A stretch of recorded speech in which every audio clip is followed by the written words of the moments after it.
the data, where data is going to be started. So firstly, it is very important that you understand that what is the total length of your packet. Then what you will be doing? You will be total length minus from the header length field. You can get the header length. What is the size of your header? You subtract it, then you can get data. Okay, then we can determine that what is the length of our data, how much big message we are sending to the destination. Okay, it is very important that we know the length of your message, because we should know that whether the receiver has that much capacity or not. Receiver can receive that much big packet or not. If receiver capacity is not that much that it can accept big packets, so what we have to do? We have to do fragmentation. We will discuss fragmentation later. Now we are going to discuss identification. What is the use of this field identification?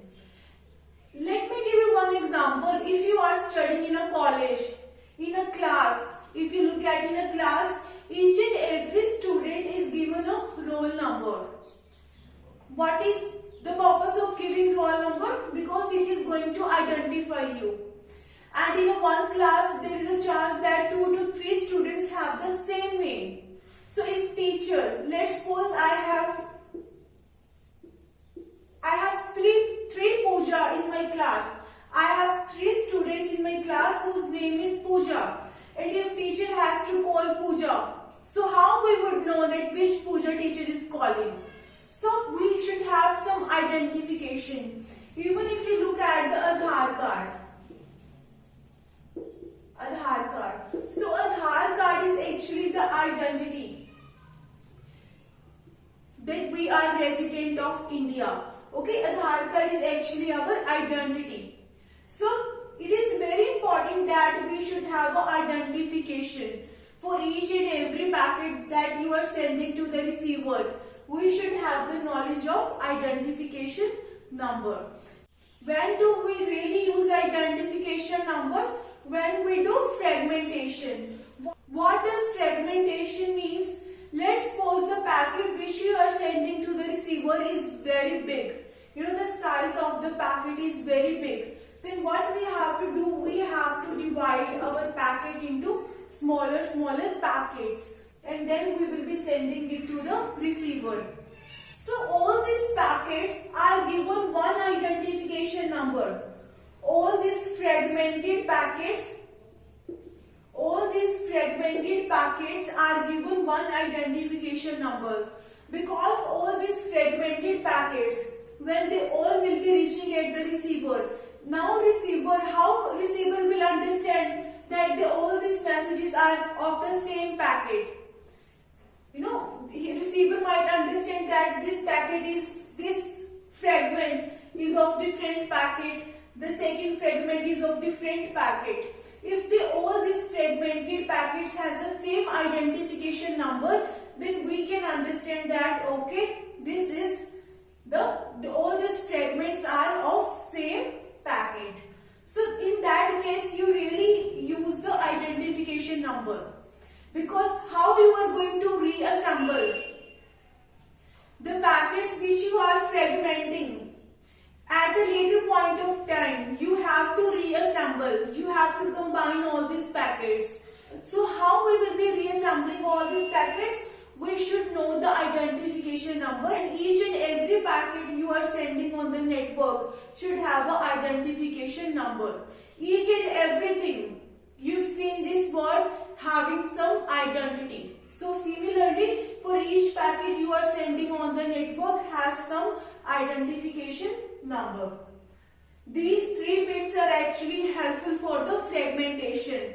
We have a separate concept, fragmentation. We will be looking for all these 3 fields there. But this mainly deals with the fragmentation of your larger packet into smaller packets. Okay. Next we have a TTL. TTL is basically time to live. Time to live.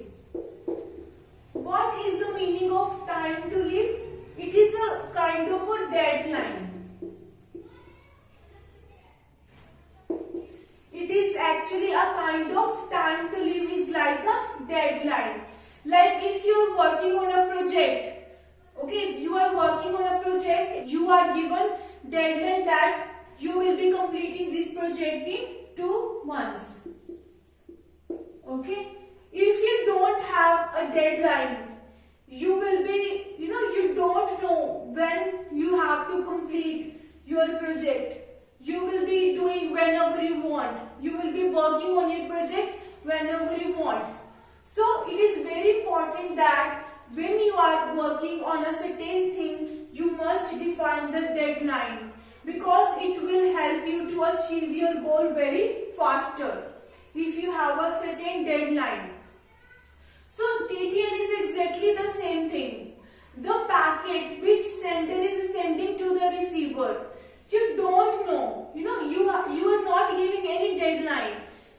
Let's suppose this is sender and this is receiver. There are various network or routers present between sender and receiver. So if you don't define any deadline, like after 3 to 4 hops, your packet will reach to receiver, then what happens? Your packet is completely getting lost in the network, and you don't have any surety that when it will reach into the destination. So it is a very uncertain kind of thing. You don't know when your packet will reach to the receiver. You are completely uncertain. But when you give deadline that okay, after 5 hops your packet will reach to the destination, you are certain. And you are saying if after 5 hops your packet doesn't reach to the destination, then you will be discarding that packet. Okay?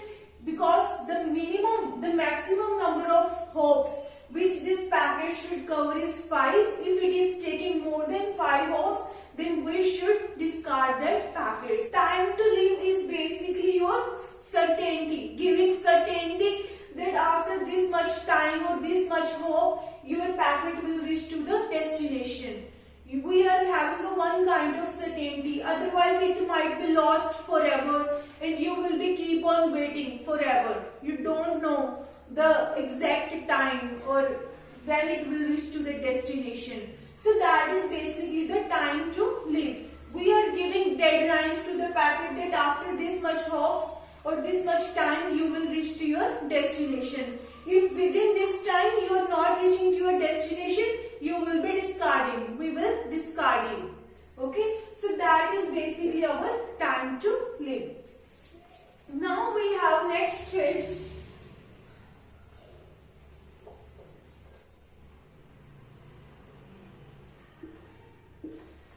Now we have next field. It is basically a protocol field. We have a various kind of protocols. So TCP protocol we have a UDP protocol, we have ICMP protocols. Okay. So each and every packet you are sending to the destination, it is not that at a one particular point of time only one packet is going. There are millions or billions of packets going at a one particular point of time. Okay, so let's suppose this is your router, this is your one network, and this is another. Here is your source residing, here is your destination residing. So this is your router.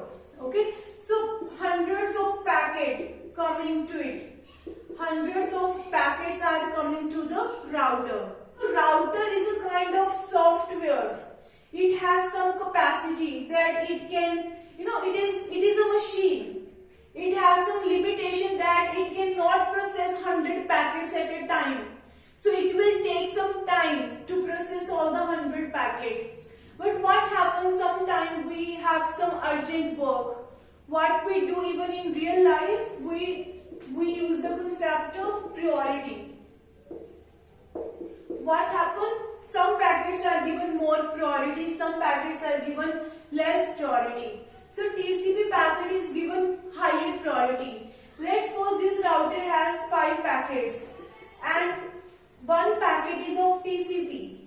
Then router will process TCP packet first. It will give more priority to TCP packet.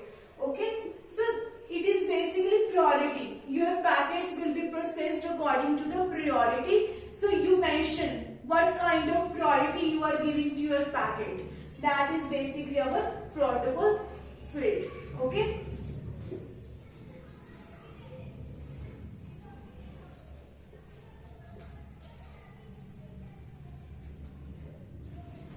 Next we have header checksum. So in the data link here we discussed error control. In data link here what we discussed, any error if it is coming in data, how to deal with that kind of error. But in header checksum what we are studying, we are just dealing with errors coming in header. We have 20 to 60 bytes of data present in the header. It is not that only error is coming in your data field. That error might also come in the header part. Let's suppose your total length gets changed. It is now, let's suppose 3245, but it gets changed to 3132. Okay, it is also a chance that your error might come in the header length. Then again, your complete processing of your data is going to be disturbed. Okay, so we also need to take care of the error coming in the header. We don't want any error. Either it is a header or it is a data. So if any error coming in the header, we have to deal with that kind of error. And this is the bits which we used to take care of errors coming in the header part. Okay. Next we have a source IP. Source IP is the address of the sender. It is basically the identity of your sender. Who is sending the message? Okay. And destination IP address is the IP address of the recipient or the receiver machine, where you are sending your message or whom you are sending your message. That is basically the destination IP. And anything, if you have to send the message from and to, these two fields are really very important. Okay. Next we have options. So how we can make use of options? First, I already told you if we have to make use of options, the first is padding. We can do padding of bits. If there is a 33 byte of data, you have to make it 36 because we have to store it here. Okay. In the header length part, I already told you we have to need to add some more dummy bits to the header length. Okay, so that we can adjust that header length in this field. So we are going to do padding of bits. This is the first use of your options field. The second use you can do is the source routing. When you are sending any packet to the destination, when sender is sending any packet to the destination, it might follow any path to reach at the destination. There is no specific rule that your packet is going to follow this route or that route. It might follow any route. But if you are very strict, okay, if you are very strict, you are giving instructions that you should definitely have to follow this path. What I mean to say, this is a sender and this is a receiver. There is a router like this. But your sender is deciding that I want to send all of my packets through this route. So sender is taking decision of the routing. Sender is saying I want all of my packets to be going through this route. So that we also define in the source routing. You can define the route to reach at the destination in the options field. You can define the addresses or the IP addresses of the routers present in the intermediate path. You can decide all the, you can write all the IP addresses of the intermediate path which you want in your options field. So this is the complete IPv4 header. And if you have any query, you can ask me at this mail, creativeeducation2110@gmail.com. And this same mail is also mentioned in the box. Okay. So thank you so much for watching my video. If you like my video, please like, share and subscribe my channel.